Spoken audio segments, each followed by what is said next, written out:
of upset. Number 5, Washington. Number 2, Clemson. It's the beauty of college football.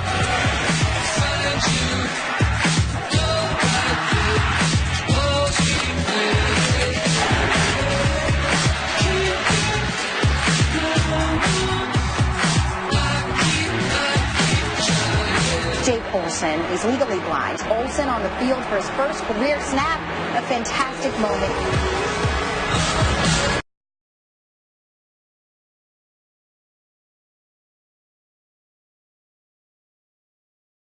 We're a bunch of pathetic front runners. How do you keep this from snowballing? It's not going to snowball. Next question.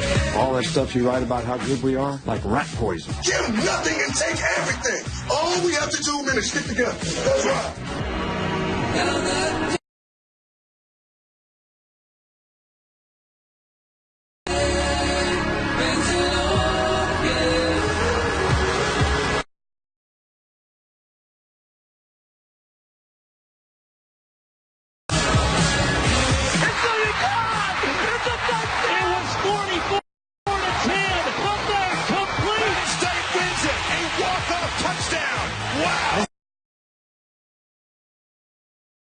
This is what I love about college football, it's the uncertainty.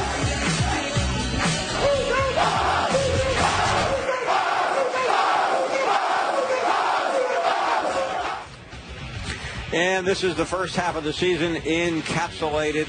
8 unbeaten teams remain, 6 losses by top 5 teams. A lot of players racking up the yards, and already 2 changes. And I bet that is about to be altered as well. Let's bring in Ed Ushoff and Adam Rittenberg to recap the first half of the season. Ed, let's start with you. What stood out over these first 7 weeks of the college football season? Well, for starters, if you look at that UCLA touchdown from Josh Rosen, I'm in the end zone on that, so that's pretty cool. To me, the biggest thing is that to me, the biggest thing is that there really is no dominant team outside of Alabama yet again. We thought it was going to be Alabama and Clemson, and that very well still could happen. But we're starting to see a lot more parity. TCU came out of nowhere, like we saw in that graphic, because it's 6 top 5 teams have already lost. I think it makes it more exciting. I think that we thought that Ohio State, Clemson, Alabama, and someone from the Pac-12 would just dominate, and we're not seeing that, and it's making the sport better. And for all the sports writers who had Florida State winning the national championship, it's exactly, that's another team, yeah. It's been a long 7 weeks. Let's talk about. Yeah, but I know you did. I write this stuff down. Adam, I can't remember your call, but it doesn't matter. Let's talk about. So far, it's been a year of running backs across the board. Absolutely, Paul. I mean, all summer, ESPN and every other media outlet was force-feeding the fans. This is going to be the year of the quarterback, and for good reason. You look at the Pac-12 alone. You had Sam Darnold and Josh Rosen in L.A. You had Luke Falk and Jake Browning in Washington. And you go to the Big 12. You have Mason Rudolph and Baker Mayfield. You have Lamar Jackson, the reigning Heisman winner. But it hasn't been necessarily a great year for quarterbacks. Meanwhile, you have Saquon Barkley doing it all for Penn State. You have Bryce Love on a historic pace for Stanford. Those are your 2 Heisman frontrunners right now. And you got other running backs around the country. Josh Adams from Notre Dame going against USC this week. So a lot of good running back play that's overshadowed really all the quarterbacks except for maybe Baker Mayfield. Ed, in a season full of surprises, and we saw just a million of them over the last 2 weeks, what would you say has been the biggest? I'd have to go with TCU. I mean, this was a team that struggled to get to 6 wins last year. Kenny Hill was just full of mistakes last season, especially on 3rd down. And now, they have one of the most improved defenses in not just the Big 12, but in the country. And Kenny Hill, I'm not putting him in the Heisman race right now, but he's been one of the best quarterbacks in the country on 3rd down. And you can just see that Gary Patterson is more involved with this team. He's more involved with the coaching during practice. And now we're talking about Oklahoma and TCU, not just deciding the Big 12, but possibly deciding one of those playoff spots. And no one would have thought that the Horned Frogs would have been in it, even this close in the season. Your biggest surprise, Adam? Hey, you can't doubt Gary Patterson, Ed, but mine is Georgia. I mean, this is a thoroughly mediocre team, Paul, as you know, last season, losing to Vanderbilt, losing to Tennessee, losing to Georgia Tech. Year 2 under Kirby Smart, they are now looking like an elite program. Defensively, they certainly have been that way, especially their linebackers. And if you told me they'd lose their starting quarterback, Jacob Eason, early in the year and still be at this spot in the top 3, I wouldn't have believed you. I thought they'd take it. Offensive line was a question mark. They're running the ball as well as anyone in the country. Jake Fromm has stepped in and done a nice job. So Kirby Smart already has the momentum building in Athens. That's a surprise. Meanwhile, there are some pretty big games this weekend. You can take your pick which one you like, the one in State College or the one at Notre Dame.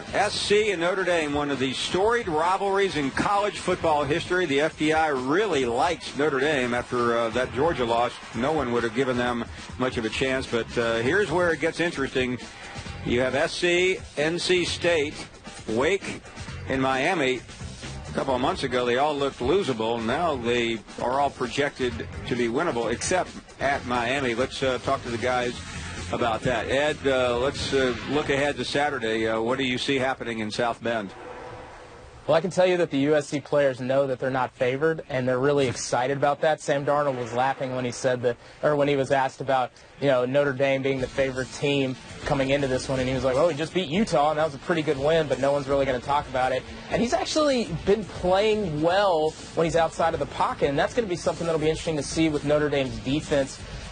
He did turn the ball over a few times last week against Utah, but he didn't throw an interception. It's the first time all season, so that's something that he's got to be really proud and happy about. But I think USC should be the favorite team. They're more talented overall. And keep an eye on tight end Daniel Imatorbhebhe. I know it's hard to pronounce. He's back. He's not at 100% yet, but he adds another element to that offense, a total mismatch over the middle of the field. I think he's USC's X factor.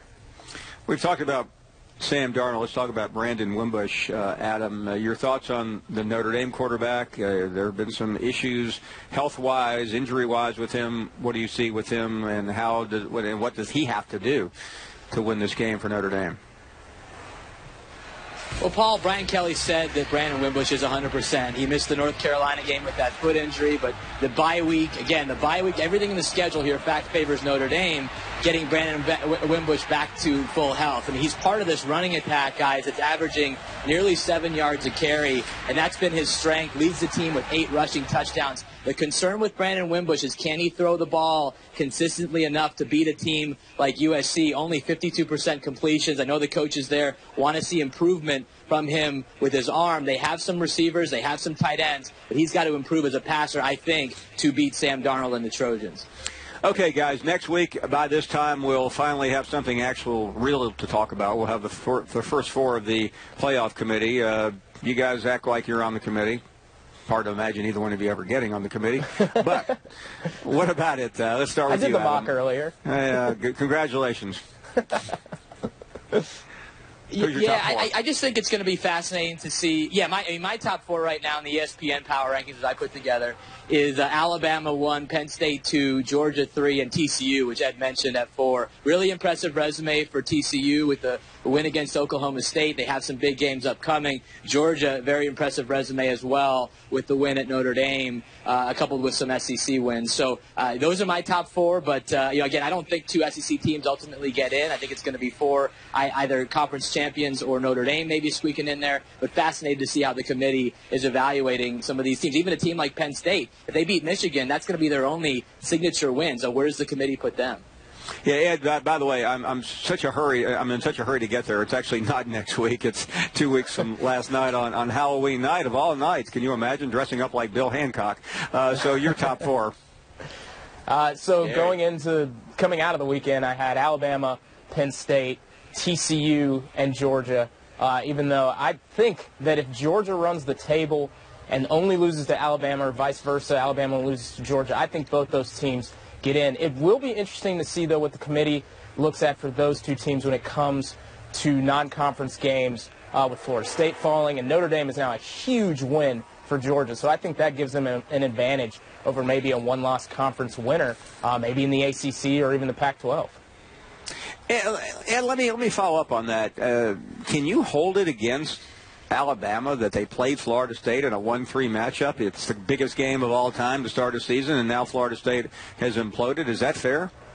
No, and I think that, after doing the mock selection, they put that they take that into account. They look at the players who were on the field when Alabama played them, but that offensive line has still been really bad throughout the season. So I do wonder if that comes into play, and they say, well, maybe it wouldn't matter who's at quarterback at that point. They just have not been able to protect their quarterbacks all season, so that might hurt Alabama in the end. I don't think it should, but that is something that they'll have to consider. Yeah, there's no telling what Florida State would look like with DeAndre Francois. Obviously, so much of their offense revolved around him, but they haven't looked like a top 4 type contender in any way, really, since that game. Playing defense to a decent level, but I don't know if just having him on the field makes them look like the Florida State team that we all thought they'd be. As Ed mentioned, the offensive line had been an issue last year, has still been an issue this year. So I don't know if Florida State, even with Francois, it's a boost, but maybe not the boost that we all thought it would be for Alabama to have beaten them. Our sports writers roundtable, because we love sports writers on this show. Ed and Adam, thank you so very much. We'll talk to you next week. Appreciate it, as always. Scene from the Country Music Hall of Fame right outside our window. We are live in Music City, and ask Paul. A lot of country music stars are about to jump on board with me. These are Domino's all with no feeling pretty good. I don't know if you can claim a 6-0 record against Butch Jones as a resume builder. Most people have big wins over Butch Jones, and one more. But Will's doing quite well. Let's move on to the next one. Will this be the year of the undefeated champ in the CFP era? My response is Alabama playing? Yeah, they're playing. So I think the answer is yes. Move on. That was easy. Slow on the wheel. But is it realistic to think Virginia Tech can challenge for a playoff spot? Obviously, that came from Blacksburg, from the home of Justin Fuente. And to the Fuente family, no, it is not realistic. But thanks for trying to trip the band up. We're done with that segment. No more Ask Paul until tomorrow. Final couple of moments here from Music City. Some final thoughts. People, go to Finebaum's final thought. So the first half of the college football season is slowly coming to an end, and it just proved how little the experts know. We all had Alabama and Florida State meeting in the opening game in a 1-3 matchup, and many of us thought we'd see it again in the final game in the same place. But Francois' injury and a collapse by the Seminoles has put an end to all that, which makes it interesting to think about all of our predictions for the second half of the season and how wrong they'll probably be. John Calipari will join us on the SEC Network when we begin the show. That guy right there, coming up in mere moments.